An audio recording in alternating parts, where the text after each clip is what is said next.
I'm sure all of you could name at least one endangered species, especially those of you who have recently watched Tiger King. In this show, you could see that the tigers are held captive, and captivity is just one way that species are led to endangerment. According to the Endangered Species Coalition, 1,400 species are protected by the Endangered Species Act, which I will be referring to as the ESA. The ESA has undergone changes that have decreased the protection of these species. And while the amendment of it won't be easy, it's important we start to take the steps to reestablishing the proper protection for endangered species. Today I will be discussing the ESA, the recent changes it's gone through, and why it should be amended. So what is the ESA?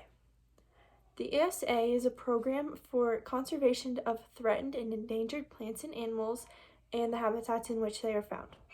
And this comes from the United States Environmental Protection Agency. The ESA has led agencies to enact laws that protect against hunting and poaching, invasive species, and habitat loss. In 2019, the ESA had undergone some changes that altered the listing, reclassifying, and delisting of species, the allowance of economic assessments, as well as the loss of foreseeable future, which will all be explained. But these changes were enacted by the Trump administration. And while the Trump administration was aiming to benefit the economy through these changes, they were actually also negatively impacting the environment.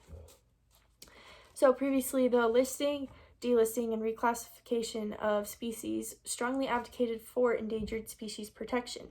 But now, according to New York Times, it's become a lot more difficult to protect threatened species and a lot more easy to remove them from the list.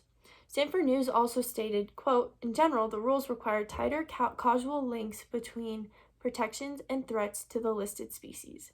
This basically says that if a species is going to be listed as endangered, there has to be a strong correlation between the species and its endangerment." Trump administration has also allowed economic assessments. These assessments basically allow the government to decide whether the economy is more important or the environment, and this is all based on revenue. According to Stanford News, agencies can use economic assessments to determine costs of listing whether or not it's worth it to protect these species. One example is the decision not to protect the sage grouse because of its impact on Western oil and gas extraction. This shows how the government has made it easier to protect the economy versus protecting the environment, or more boost the economy. New York Times adds that economic assessments can also say that if it's too expensive to protect a species, they're going to choose the economy over the species because it's going to bring in more revenue. Lastly, the ESA also lost the wording of foreseeable future. Foreseeable future is the extent to which reasonable predictions can be made about future conservation status of species.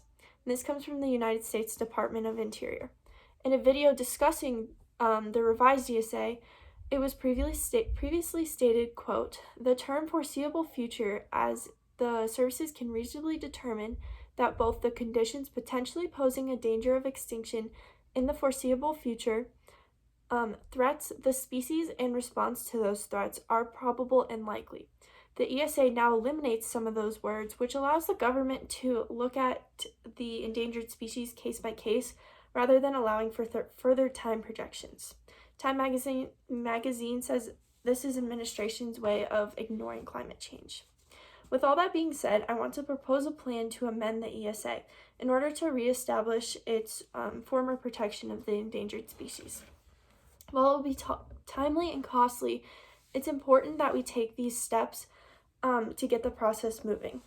So first we want to consider the changes that were made, which were the listing, delisting and reclassification of species, the addition of economic assessments, and elimination of foreseeable future. These changes were what made the protection of endangered species more difficult.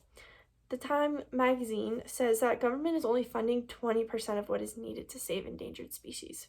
With my solution, we're going to need the government's assistance. It's going to require assistance at the national level from the help with the government in order to restore the policies of the previous ESA. We're going to have to return to the original listing, delisting, and reclassification of species in order to have tighter restrictions on the protection of these species. In the past, it saved a great number of species, such as our national emblem, the bald eagle, who used to be critically endangered, is now delisted because it is no longer endangered. Additionally, the ESA used to be completely successful without economic assessments, as well as the economy. While the economy is doing a lot better now, it's also for other reasons. So the ESA does not need economic assessments to be successful. Additionally, the wording of foreseeable future should be re-added to the ESA because it allows for more reasonable predictions regarding the endangerment of species. And in the long run, this will provide them more protection as it did in the past.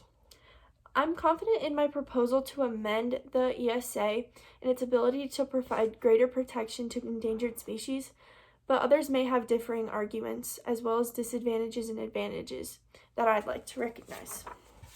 One may argue that these changes made to the ESA were meant to benefit the economy, and while surely they are benefiting the economy and will continue to do so, they are negatively impacting the environment, and there's other ways to benefit the economy, whereas there's not as many ways to protect these endangered species. Another argument one might have is that this amendment would be pretty costly. The government may impose taxes on our population in order to support the protection of endangered species, because it's not very likely that they're going to increase their 20% funding as much as they should.